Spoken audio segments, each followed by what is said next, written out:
Hello everybody, welcome to MT Guitar. Today we're doing Neil Young, Heart of Gold. And it's one of Neil Young's classics, of course. And a really great lesson for those who want to get better at strumming. It's a great example of strumming really tightly with the drums. Rhythm guitar is a rhythm section instrument. And a lot of times we want to match up with the drums and bass. A great example of that would be... And that's falling on the bass and snare. Bass, snare, bass, snare. And he's actually quite sparse with the verse. So it's not like he's strumming every eighth note. So really effective. And even without drums, you can kind of hear the drum beat in the guitar. So go ahead and check out the description below. And there is a tab for this lesson that I've put on the Patreon. And for the lowest level, you can have access to it and download it.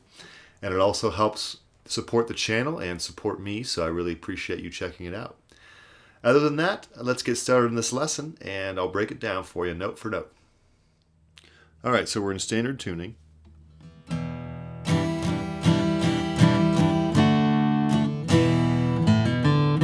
this intro is in E minor, but the song is in G. And that's something that's very common when you have the relative minor, which is the 6th chord, which in this case is E minor. Is heavily featured in a song. And if you've watched my music theory videos, you may have heard me mention that the relative minor is something that's very important. So if you're in the key of G, which is what the song resolves to, you may think, how do I know it's in the key of G? Well, when we resolve, no, da, da, that's where we feel at home. But the E minor is the 6th chord or the relative minor. So the more comfortable we can get with music theory, the better. And when we learn songs, it's a great way to sort of approach those topics. Okay, and so on the intro here, we want an E minor 7, but we want the pinky on the 3rd fret 2nd string. So an E minor, like that, pinky 3rd fret 2nd string. And we're going to go bass, and then 6 down strums on the whole chord. So bass, down, down, down, down, down, down.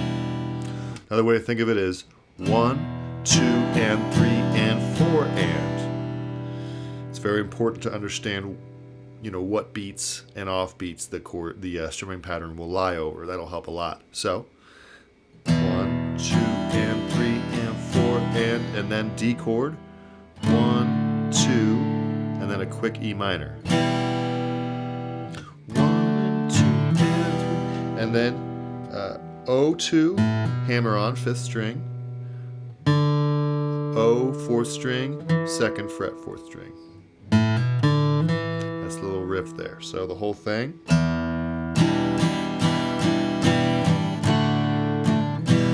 Here's the riff, here, repeat.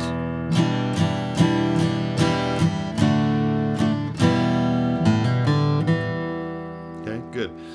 So, that's the first part of the intro. Then the harmonica comes in.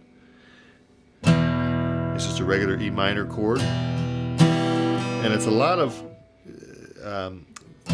down strums, but light until the 3rd beat. 1 and 2. Sorry, to the 2nd and 4th beat. So 1 and 2, 3 and 4 and 1 and 2 and 3, 4 and. So think of the 2nd and 4th beat as the snare. We'll talk about that when we get to the verse as well. So let's cover the chords. E minor, C major here, but a C with our 3rd finger on the 3rd fret 6th string, and then pinky on the 3rd fret 5th string. This is a really great way to play a C chord, a little more bassy. So, then D, anticipate the G.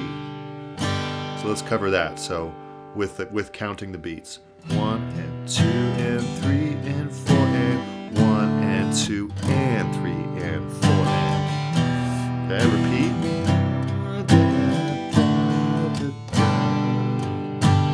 E minor to C, then to D to G.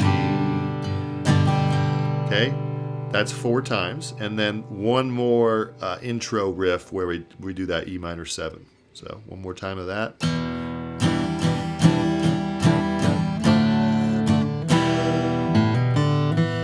just once there after the harmonica part, and then we start the lyrics. All right, now as we start to sing, or as Neil Young starts to sing, this is kind of what I was talking about in the introduction segment, where I was speaking about mimicking the drums. And if you'll listen to the guitar part, it's really sparse, and you have basically two loud two down strums, prominent down strums of each chord, essentially, with maybe a few little up and downs here that are a little softer. So what I mean is, if the chord progression is E minor, C, D, G, we hear kind of this.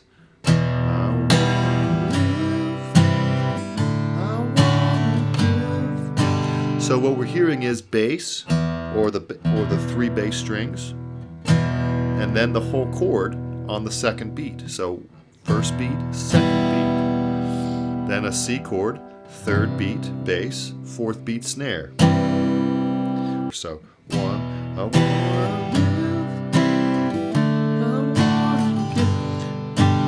and that's not necessarily to say you have to do that every time, every song. I'm just saying it's important to know how to do that. So it's a good song to work on that. So let's do the whole chord progression. E minor, C, D, G. Again, E minor, D. There's twice, two more times, third time. These expressions. I'm sorry, it's only three times. So 3 times of that chord progression, and then we get to the chorus here. So E minor, searching to G, to C. Let's cover that strumming pattern. All right, so that's a different chord progression. So it's E minor, keeps me searching for, and then G. Now we kind of switch it up here with 2 strong down strums and a C, 1 and 2 and 3 and 4 and down, down, down, or down, down, mute, down, and 4 and then down, down, mute, G, down. So let's do the C, and get no, down, down, G. Okay, and now we have the chorus continuing on an E minor. Keeps me searching for G.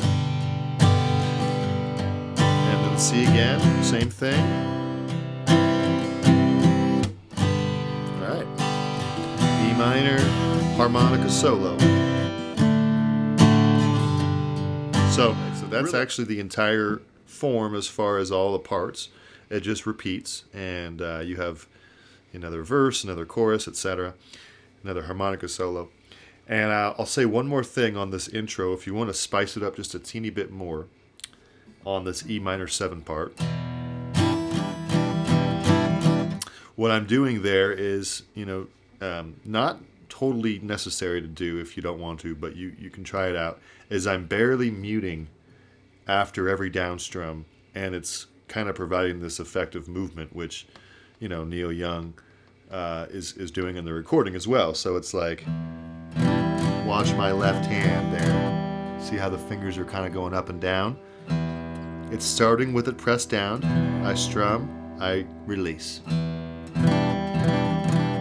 Instead of this, which is pressed down the whole time. Still sounds great, and honestly wouldn't say that that's wrong or right. It's just trying to be a little more particular about the part. So if you want to mute it every time, it would sound like this.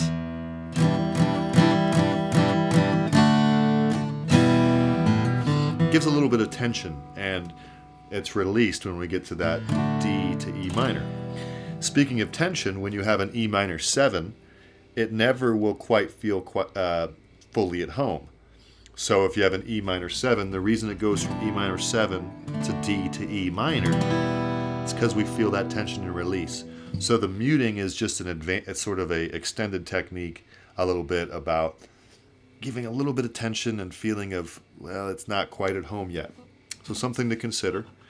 But fairly doable. I would say this is a beginner lesson, but That doesn't mean that somebody intermediate or advanced would want to learn this. And I learn something from every beginner lesson I teach. So there you go. Happy practicing and enjoy. All right, wonderful job, everybody, and plenty to enjoy here, hopefully. So subscribe to MT Guitar if you haven't already, and hit the thumbs up and the notification bell. And happy practicing. Hope you have a great day, and we'll talk to you next time. Bye.